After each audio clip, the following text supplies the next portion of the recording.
पाठ तीसरा पढ़ रहे हैं, वारे हमदर्द। उसमें हमने पाठ परिच्छेद 1 और 2 देखा है। अब तीसरा परिच्छेद देखो कि बच्चे खेलने लगे। कौन से बच्चे? तो देखो सोनाबाई जो है वो अपने 4 बच्चों के साथ लेखक से मिलने आ गई थी और उन्होंने क्या किया था कि बच्चों को जैसे बोल दिया कि ये देखो बंदर, ऐसा लेखक को लगा कि बच्चे जैसे कि चिड़ियाघर में बंदर को देखने आ रहे हैं।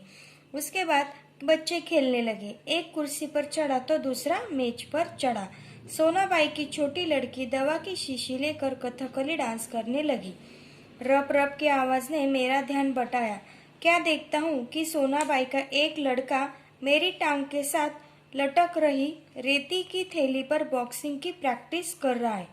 तो देखो ये जो सोनाबाई के 4 लड़के हैं, 4 लड़के आते ही उन्होंने क्या किया, वहां पर उधन मचानी शुरू कर दी।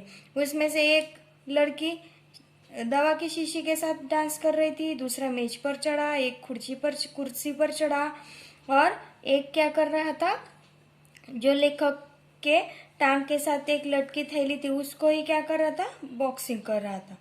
देखो मैं इसके पहले कि उसे मना करता, सोनाबाई की लड़की ने दवा की शीशी पटक दी। सोनाबाई ने एक पल लड़की को घूरा, फिर हंसते हुए बोली, भैया पेड़े खिलाओ, दवा गिरना शुभ होता है। अब देखो इनकी दवा की शीशी तो उसने गिरा दी, लेकिन बच्ची को डांटने के बजाय या फिर अपने बच्चों को संभालने के बजाय उसने क्या किया, उनको ही बोल दिया कि दवा की शीशी पड़ना क्या होता है, शुभ होता है।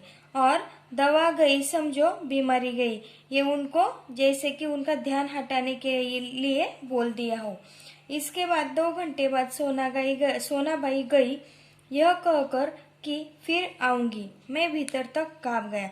अब देखो सोनाबाई के 4 बच्चे भी आ गए, उन्होंने उधम मचा दी, दवा की शीशी भी तोड़ दी, लेकिन फिर भी उसने क्या किया कि बच्ची की गलती मानी नहीं, बल्कि उसको ही क्या कर दिया, शुभ मानकर वो वहां से चली गई और जाते समय फिर से आऊंगी बोली।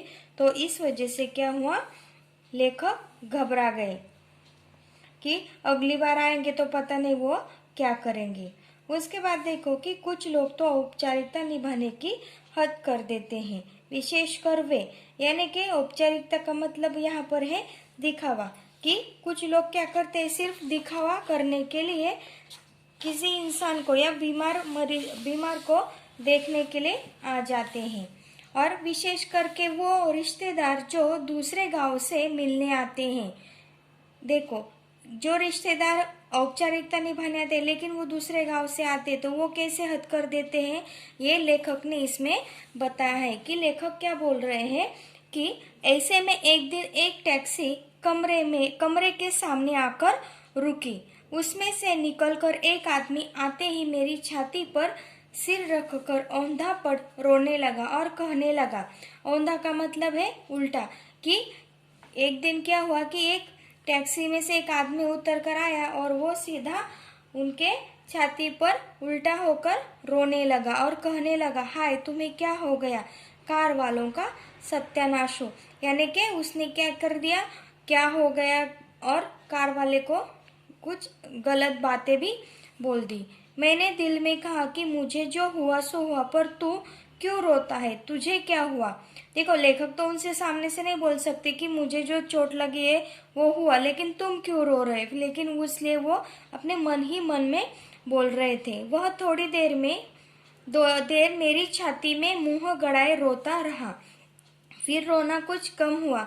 उसने मेरी छाती से गर्दन हटाई और जब मुझसे आंख मिले तो एकदम चुप हो गया। देखो पहले तो उसने बहुत सारा रो लिया उनकी छाती पर मुंह गड़ा के, और जब थोड़ा उनका हो गया रोने का, फिर उन्होंने क्या किया, उठकर उनका चेहरा देखा तो उनका रोना गायब ही हो गया जैसे कि, और वो चुप हो गए और फिर धीरे से हंसते हुए बोले कि माफ करना, मैं गलत कमरे में आ गया था। यानी कि जो लोग सिर्फ औपचारिकता निभाने आते हैं वो देखते भी नहीं कि कौन है, कहाँ है, हम किनसे मिलने हैं, और सीधे जाके रोना शुरू कर देते हैं। इसी तरह से उन्होंने क्या किया, जब उनको अपनी गलती पता चली तो माफ करना, मैं गलत कमरे में आ गए ये बोलकर चले गए। और आजकल लोग ठीक से बताते तो नहीं, गुप्ता जी का कमरा शायद बगल में है, और फिर अपनी गलती के बजाय दूसरों के ऊपर गलती थोप देते कि उन्होंने मुझे गलत पता बता दिया। हे, अच्छा भाई माफ करना। देखो जैसे झूठा रो रहे थे उसी प्रकार झूठा सा हंसकर उनसे माफी मांगकर निकल गए, कहकर वह चला गया। अब वही रोने की आवाज मुझे पड़ोस के कमरे से सुनाई पड़ी। तो देखो जो आदमी लेखक के ऊपर रो रहा था वो आदमी अब दूसरे कमरे में जाकर रोने लगा था और वही आवाज वही बातें सब लेखक को सुनाई भी पड़ी। मुझे उस आदमी से अधिक गुस्सा अपनी पत्नी पर आया, क्योंकि इस प्रकार रोता देख पत्नी ने उसे मेरा रिश्तेदार या करीबी मित्र समझकर टैक्सी वाले को पैसे दे दिए थे। देखो उनकी पत्नी को भी मालूम नहीं था कौन है, लेकिन पत्नी को लगा कि उनकी हालत को देखकर वो इंसान रोने लग रहा है, इसका मतलब कि वो बहुत ही करीबी रिश्तेदार है या फिर उनका कोई दोस्त है। अब इतनी देर तक तो वो टैक्सी रुक ही नहीं सकती, वो टैक्सी वाली को उसने क्या कर दिया, फिर पैसे दे दिए। और इस वजह से क्या हुआ, लेखक को गुस्सा भी आ गया कि उस आदमी ने क्या किया, सीधा टैक्सी से उतर कर आकर रोने लगा। उसने टैक्सी के पैसे नहीं दिए, लेकिन लेखक की पत्नी को लगा कि वो कोई रिश्तेदार, इस वजह से उन्होंने पैसे दे दिए। देखो अब आपने परिचित 3 देगा, इसके आधार पर मैं आपको कुछ प्रश्न भेजूंगी, उसके आप उत्तर लिख लेना और अगली वीडियो में हम परिचित क्रमांक 4 देखेंगे।